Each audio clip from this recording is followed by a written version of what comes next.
ይድረስ አግቡ እየተባላችሁ ለምትጨቀጨቁ ሁሉ አንድ ጓደኛዬ ምን አለ? አንዳንዴ ወላጆች ልጆቻቸውን እንደ ልጅ ሳይሆን እንደ ዕቃ ነው የሚያዩት። እንደገዙት ሊሆን ይችላል፣ ሲወርድ ሲዋረድ እንደወረሱት፣ አንዳንዴም እንደውም እንዳላቸው እንኳን እንደማያውቁት እና የሆነ ቀን ነው አሃ ብለው የሚያስታውሱት አለ። ጉደኛ ነው። አንዳንድ ቤተሰብ አግቢ ይላል። ለምን ተብሎ ቢጠየቅ የገሌ ልጅ አገባች እና ይሄ ከራሱ ልጅ ጋር ምን ያገናኘዋል? ለማውራት እኮ ነው፣ ሶሻሊ አክሰፕትድ ለመሆን። ልጄ ይሄን የመሰለ ሰው አገባች ለማለት፣ ወይም እሷ ምርጥ እናት ናት ወይም አባት ነው፣ ልጆቹን አስተምሮ ስራ ሲይዞ አሁን ደግሞ ዳረ ለመባል። ትዳር እንደሆነ ከእግዚአብሔር ነው። ግን የእግዚአብሔርን ስራ ወስዶ እንዲመሰገንበት ልክ ራሱ እንደ ሸክላ ገንብቶ እንዳስረከበ ነገር ደግሞ የቤተሰብ ይሁን የጎረቤቱ ምን ይባላል? እኔ በበኩሌ ሳላጋንን 100% የማውቃቸው ትዳሮች ግቡበት የሚያሰኙ አይደሉም። ግን ባለማፈር ሁሉም ሰው አግቡ፣ በልጅነታችሁ ቶሎ በሉ ምናምን እያለ ሲያከታልን የሆነ ማርና ወተት የሚፈልቅበት ሀገር የሚያስገባችሁ ነው የሚመስለው።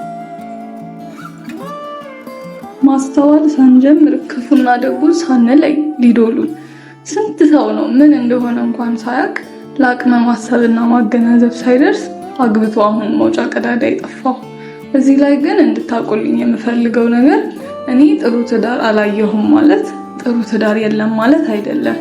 ግን መንቀልቀል አያስፈልግም፣ ቀስ ብሎ ይደርሳል ነው ያልኩት። ደግሞ በጣም የሚያስገርመው ነገር የሁሉም ሰው ይሁን አብረዋችሁ ጭቃ ሲያቦኩ የነበሩ ጓደኞቻችሁ ሲያገቡ አንድ ቀን መዋል ነው የማይችሉት። አግቡ፣ ትዳር ጥሩ ነው ምናምን። ኧረ አንድ ወር እንኳን በቅጡ ኑሩ ከምክሩ በፊት እንዳትሰሙ። ቺቲንግም እንደሆነ የአሁኑ ትውልድ ምናምን ቢሏችሁ የአሁኑ ትውልድ ጥፋት መሆኑን ስላወቀ ቢያንስ ተደብቆ ነው የሚያደርገው። ድሮ መወሸም በአደባባይ የሚወራበት ከሌላ የተወለደ ሚስት ማሳደጓ ኖርማላይዝ የሚደረግበት ጊዜ አልነበር እንዴ? ደግሞ ድሮ እናቶቻችን ይህን ችለው ስለኖሩ ትዳር ጸንቷል ምናምን ይሉናል ባለማፈር። አሁን ይሄ የጸና ትዳር ነው? ይታያችሁ። የስንቱ ወላጅ ለምን እንደተጋባ እንኳን አያውቀውም። ዘመን ስላስገድደው የሆነ ታይም ላይ ማግባት ስላለበት የተጋባ ስንት አለ። ለማንኛውም ይሄ አዲሱ ትውልድ ትዳር ላይ ጥሩ ሊሆን ይችላል ብዬ አምናለሁ። ማገናዘብ ጀምሯል። ራሱን ከማኒፕሌሽን መጠበቅ እየተለማመደ ነው። ራሱን ለምክርም ሆነ ለምክክር ያዘጋጀ፣ ራሱን ለመቀየር የተዘጋጀ ነው። ምን እያረኩ ነው ብሎ መጠየቅም ጀምሯል። ይሄ ደግሞ ለትዳር ኦክሲጅን በሉት። ራስን ማወቅ። በእውነት ተስፋ አለን። ጠብቁ።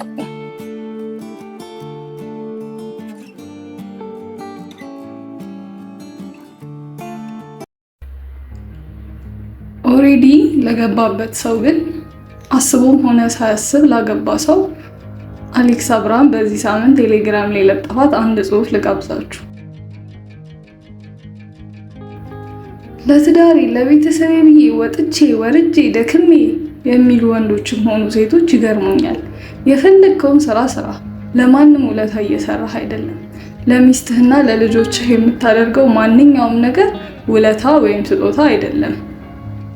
አንቺም እንደዚሁ። በዚህ ብዙ ባለጌ በበዛበትና ለወላጆች መከራ በሆነ ዘመን ለቤተሰብ ጸንቶ መቆም ያኮራል። ቤተሰብን ሊያመሰግንህም ይችላል። እሰየው። ግን ምስጋና አትጠብቅ። ቡፌ ላይ ትንሽ ሐውልት እንዲቆምልህ አትመኝ። ሚስትና ልጆችን በቀጥታም በተዘዋዋሪ አታሳቅ። ወንድ ልጅ እንደማጥለያ ነው። የወጩን ገፈት ስቃይና ህመም ወደ ቤተሰቡ እንዲያልፍ ራሱ ጋር የማስቀረት አቅም ሊኖረው ይገባል። አለቃው ሲገላምጠው ሚስቱን ሊገላምጥ አይገባም።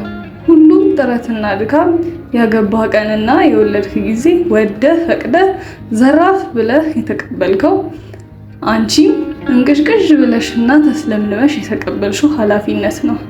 አንተ የወለድከውን ልጅ ማን ያሳድግልሃል?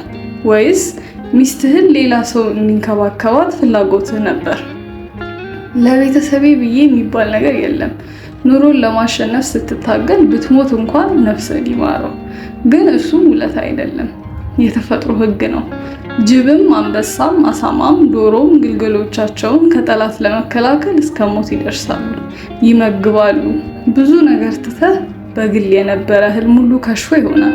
ምናልባትም ያገባት ሴት በነፍስም በስጋም ሰነፍ ህልም የሌላት ፈንዜ ሆና ይዘህ ሙታ ሊሆን ይችላል። ወይም አንተ ይዘሃት ሙታ ይሆናል። መልክሽ አጀብሽ ቀርቶ ኑሮሽ ምድጃ ስር ሆኖ ይሆናል። እንደ ሰው ትላንትሽን መናፈቅሽ ኃጢአት አይደለም። የሆነው ሆኖ አንድ የቤተሰብ መሪ ለልጆቹና ለትዳር አጋሩ የሚያደርገውን ቁሳዊም ሆነ ስሜታዊ ድርጊት እንደ ውለታ ሊመለከተው አይገባም። ትዳር ሲፈርስ ይህን አድርጌላት ተብሎ እንደ ውለታ ሊጠቀስም አይገባም።